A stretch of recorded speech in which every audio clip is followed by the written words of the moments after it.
Perú está un poco lejos de Croacia, pero emocionalmente creo que sí estoy muy conectado. Emocionalno sam vrlo povezan s Hrvatskom. Toda mi niñez rodeado de lo que llamamos los paisanos.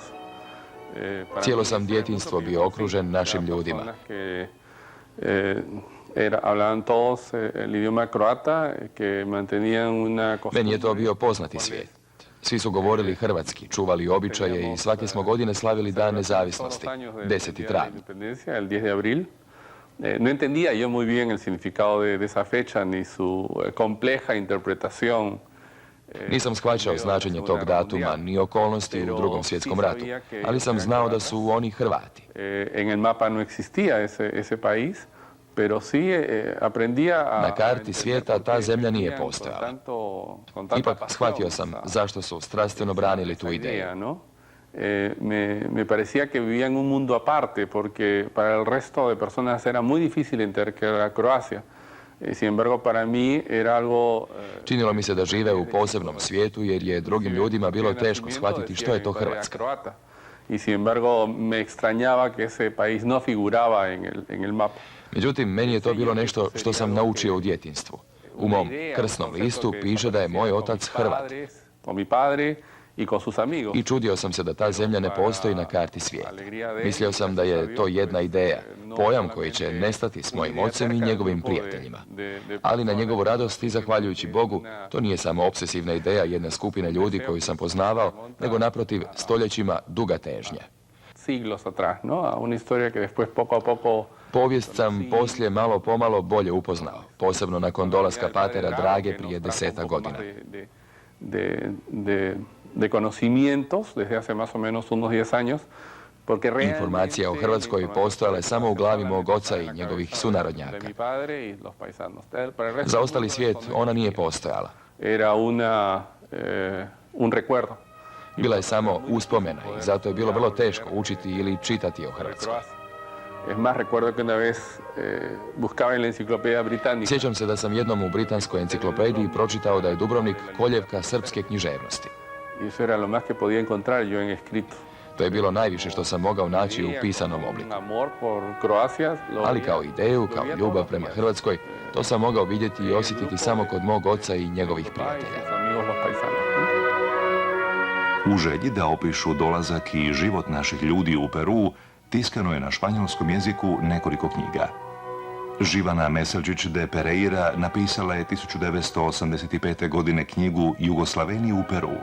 Sve one podatke koje imate u mojoj knjizi o rudarima, svi su oni autentični. Nijednu stvar ni ja nisam napisala u knjizi koja nema podlogu nekog dokumenta. Nakon što je Hrvatska ostvarila svoju samostalnost, Jose Spoja napisao je knjigu koja je objedinila sve Hrvate koji su u minulim vremenima i u različitim okolnostima stizali u Peru.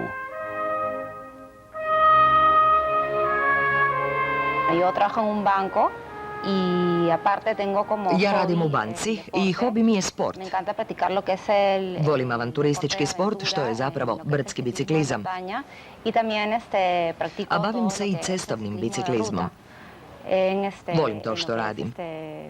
Ustajem svaki dan u 4:30 i odlazim na trening. Me levanto todos los días temprano, me levanto a las 4:30 de la mañana. De ahí me voy a... Sudjelovala sam u mnogim natjecanjima u Limi. I la primera prueba importante que gané fue en el año 99. Prva moja važna utrka bila je 1999. kada sam osvojila drugo mjesto na nacionalnom prvenstvu. Od tada sudjelujem na mnogim natjecanjima. Moj otac došao u Peru prije mnogo godina.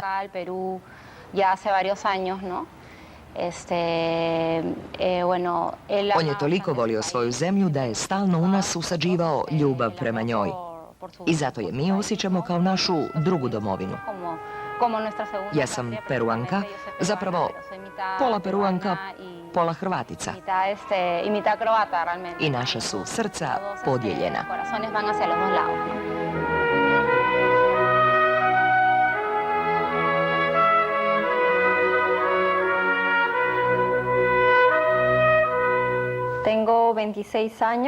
Imam 26 godina i diplomirala sam stomatologiju prošle godine.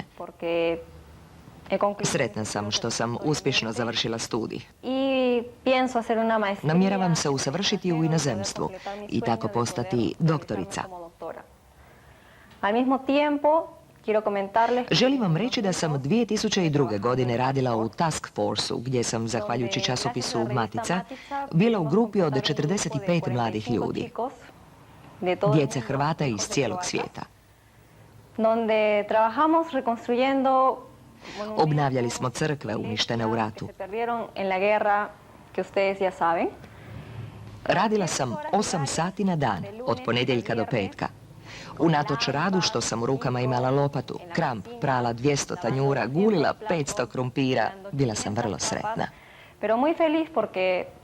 Uz Božju pomoć dopalo me jedno malo mjesto, Preko, na otoku nasuprot Zadra. Tamo je moja obitelj u jednom malom mjestu koje se zove Gorica. Upoznala sam ih 2000. Primili su me s ljubavlju koju ne mogu opisati. Napravili su mi veliku proslavu. Došli su iz Australije, Švicarske i Italije. Upoznala sam oko 100 osoba i nisam mogla ni zamisliti da sam čak teta i baka. Ja sam jedna od najmlađih baka koje danas žive u svijetu. Sve to ispunilo me velikim zadovoljstvom.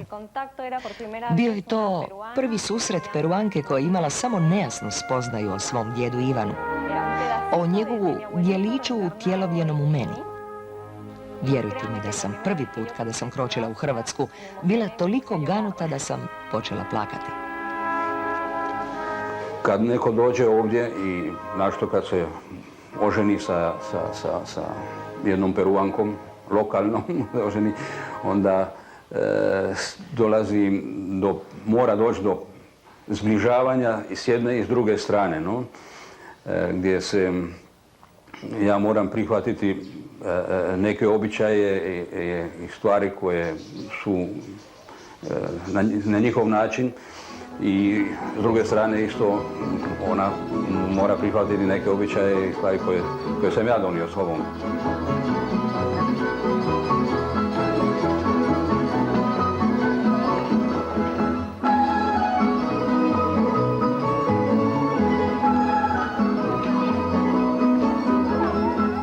To ulazi isto tako